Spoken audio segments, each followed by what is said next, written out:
কিন্তু আমি যেহেতু হেলিতে ছিলাম বলে আমি ডিটেলসটা এখনো শুনিনি। তো আপনাদের কাছ থেকেই শুনলাম যে এটা নাকি যাবজ্জীবন দেওয়া হয়েছে। এটা আপনাদের কাছ থেকেই প্রথম আমি শুনলাম। আমার রিঅ্যাকশন ইজ ভেরি ক্লিয়ার। আমরা প্রথম দিন থেকেই ফাঁসির দাবি করে এসেছিলাম এবং আজকেও আমরা সেই দাবিতে অটুট আছি।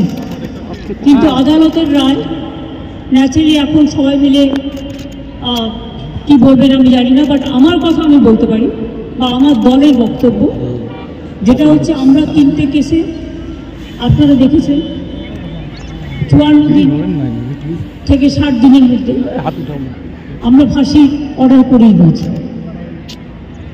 কিন্তু আমি জানি না এটা একটা সিরিয়াস কেস এবং এটা নিয়ে ফাঁসি দাবি আমাদের সবার ছিল। সেক্ষেত্রে বিচারের রায় নিয়ে আমি আমার কথা বলতে পারি। আমরা এটাই বলেছিলাম, আমাদের হাতে এই কেসটা থাকলে আমরা কিন্তু অনেকদিন আগে ফাঁসির অর্ডার দিয়ে দিতে পারতাম, ফাঁসির অর্ডার করে দিতে পারতাম।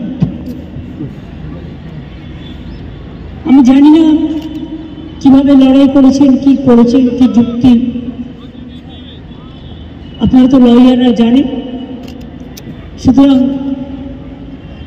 ডিটেলসটা তো আমি জানি না, ডিটেলসটা তো সিবিআই করছে এবং আমাদের হাত থেকে তো কেসটা ইচ্ছা করে কেড়ে নিয়ে চলে গেল। আমরা তো বলেছিলাম আমরা যদি করতে না পারি তাহলে আপনারা সিবিআইকে দিন, আমার কোনো আপত্তি নেই, কারণ আমরা চাই বিচার হোক।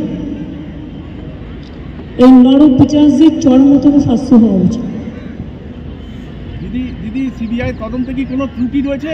আমি সব বলতে পারবো না, কিন্তু আমি এখনো আপনিও লয়ার, আমিও অ্যাজ এ লয়ার আমি এ কথা বলছি যে আমি তো ডিটেলস কাগজপত্র দেখিনি, but I am not satisfied. কারণ আমি ফাঁসি হলে অন্তত মনকে সান্ত্বনা দিতে পারি।